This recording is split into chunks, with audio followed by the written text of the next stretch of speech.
Hello mga kababayan. So guys, may balita na meron na mga sightings, no, o nakikita na ang presensya ni DG Bantag, no, sa bandang Hilagang Luzon. So saan ba 'yon? Ito ang tinutukoy nito, malapit-lapit to dun sa Baguio. Sa tingin ko sa Baguio talaga to, no. Yung lugar na 'yon. Kasi doon siya unang nagtago, no, nung siya hinahanap na nga kasi nga alam naman natin guys na nadiskubre na si DG Bantag talaga ang pinaka-mastermind sa pagpatay kay Ka Percy Lapid.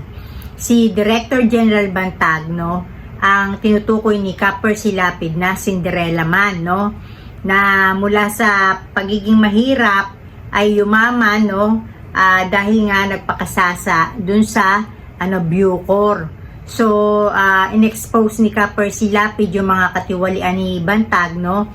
At ayun, dahil nga pinadaanan ni Ka Percy Lapid yung mga kotse ni Bantag, no? Na dinidinay niya syempre, di ba? Kasi iimbestigahan siya. Magkano lang sahod niya, tapos bakit siya nagkaroon ng ganung sandamakmak na pag-aari, mga kotse, tapos bahay nga daw, di ba? So ayun, nagtulak kay Bantag para magpahanap ng papatay kay Ka Percy Lapid. Na alam naman natin na talagang mga 2 years nang patay si Ka Percy Lapid, hindi pa nahuhuli si Bantag. So sa bandang Hilaga, no, ng Luzon. So talagang ang iniisip ko, maaring nasa bandang Baguio yan. Pero ang sinasabi, meron diyang kumukupkop o nagpapala, kumakandili na mga matataas ang katungkulan sa militar at baka maging sa kapulisan. Kasi alam naman natin na isa siyang general. So kahit paano may mga mga kaklase o kaya naman mga nagawa ng pabor sa pagiging Director General niya ng Bucor. So kumbaga man siguro itong mga ito na mga matataas na general o kaya kapulisan, no, ang siyang pinaka nagbibigay lakas ng loob kay Bantag para magtago.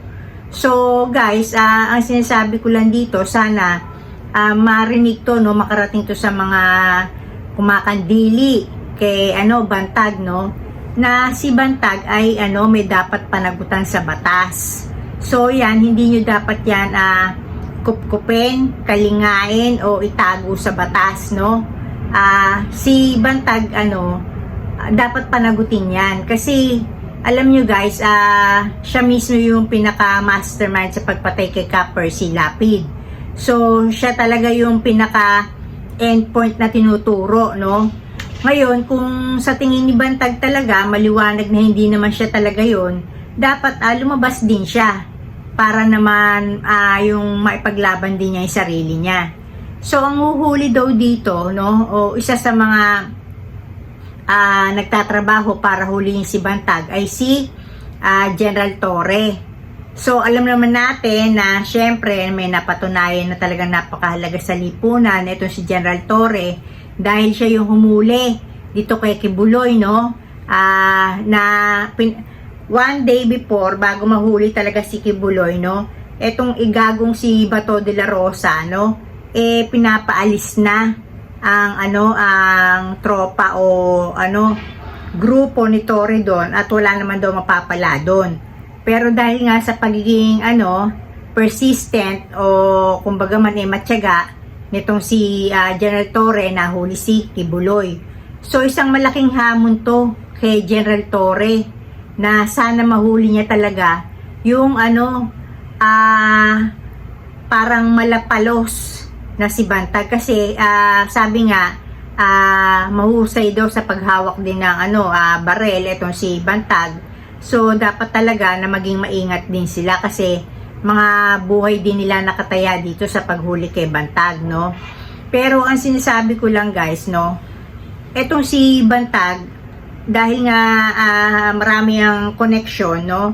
So kung sinabi na karoon ng sighting sa norte, pwede namang lumipat yan para sabihin na sa ibang lugar naman siya, di ba?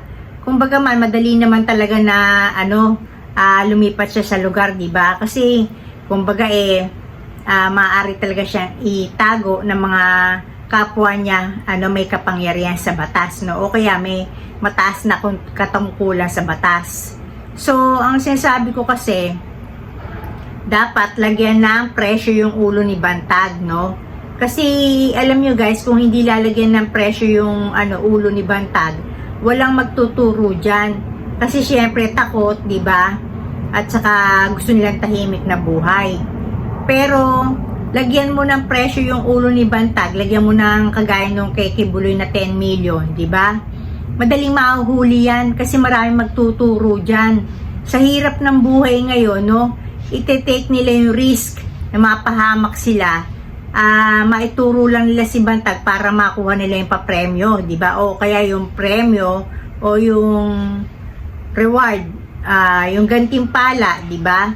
Na kaakibat sa pagkakadakip kay Bantag. So, kumbaga sinasabi ko, hindi pwedeng basta nyo lang ng mga kapulisan, na hindi ko minamaliit yung mga efforts ng mga kapulisan. Tapos etong si General Torre. Pero sabi ko nga, si Bantag hindi yan yung nag-iisa. May mga connection niya na tumutulong sa kanyang pagtatago. So, mahalaga na patungan na ng presyo ang ulo ni Bantag. Lagyan na ng reward ang kung sino man makakapagturo sa kanya. Nasa gayon, makatulong to para mapabilis hanapin, no? At talagang bukod sa pagnahanap na, maging preparado yung mga kapulisan o militar na rin, no? Para hulihin na yan. Para nasa gayon yung buhay ni Percy Lapid magkaroon ng katarungan. Hindi pwede na basta na lang namatay yung tao, no? Na ine-expose nga sa atin yung mga katiwalian sa gobyerno. Kasi itong in-expose niya, katiwalian to sa gobyerno kasi tauhan ng gobyerno tong si Bantag, eh. 'Di ba? Siya yung Director General ng Bucor, kung saan dahil nga nilagay siya doon ni Duterte dahil siya may pinasabugang mga Chinese, 'di ba?